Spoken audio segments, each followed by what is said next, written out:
Star Star. அது star அது star அது மீன் அது மீன் என்ன fish. டேய் தமிழ்ல மீன் இங்கிலீஷ்ல ஃபிஷ் இதுடா. இப்போ வந்து தமிழ்ல அம்மா சொல்றீங்க அது long one. தமிழ்ல அப்பா சொல்றீங்க இங்கிலீஷ்ல என்ன டேடி Daddy. தமிழ்ல என்ன அப்பா Fish. ஐயா Daddy அப்பா. ஆ அக்கா சிஸ்டர் அக்கா sister.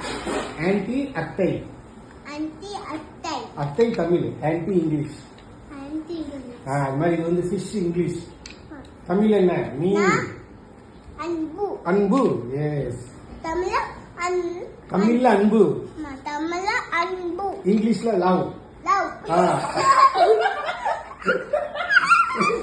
இங்கிலீஷ்ல வந்து லவ் முருகன் Love. தமிழ்ல வந்து அன்பு முருகன் இங்கிலீஷ்ல love Murugan Bye bye. Love Murugan